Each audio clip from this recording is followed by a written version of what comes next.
Where should you host your retreat?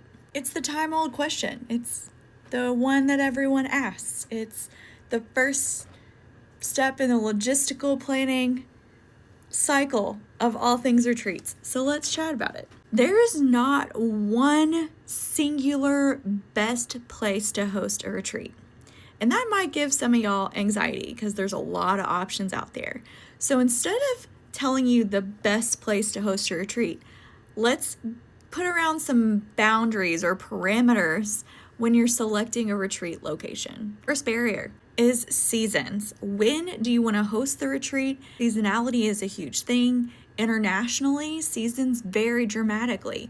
So in November is the best time to travel to Thailand, while in March and April, it's the best time to go to Mexico.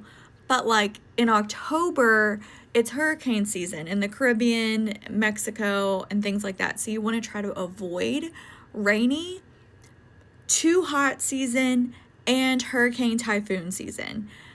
Those are like the biggest risks when it comes to weather when you're hosting your retreat. And to find this is a really quick Google search. You're going to want to look for peak season, which is also high season, the most popular times with the best weather. Low season is like the cheapest times, not the best weather. And then mid-season or shoulder season is that in-between sweet spot, which you could get some bad weather, but you'll also get the lower prices and still probably get a little bit of good weather too. It's that transitional phase, like fall for us Four Seasoners. The second is you really need to know where your people are coming from. So if you're trying to stay local and you're in the state of Utah, your day out, corporate day, could be in like Zion or Bryce Canyon. Like if your people are all over the place, if your clients and your remote team is all over the place, then you want to be within 30 minutes of a decent sized airport, which carries all of the airlines and has lots of flights in and out each day. So that's for maximum flexibility.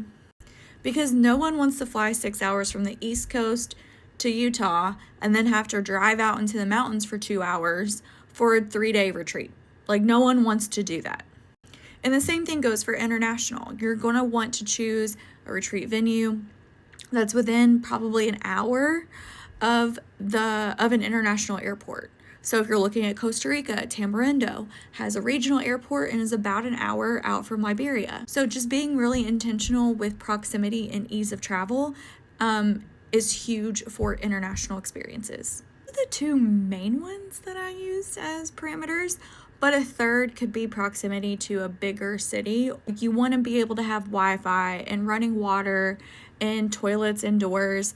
Like the more you get into the more rustic areas, the harder to get to areas, the more immersed areas, you tend to lose air conditioning, heat, running water, toilets, and Wi-Fi. And while that sounds transformative, it can be really frustrating for a group of people who don't want to lose those comforts of home. So if you're planning or hosting a spring or summer retreat, slide over in my DMs on Instagram. Shoot me a message. Let's talk about logistics and like how we can narrow this down for you and make this the most easiest planning process possible.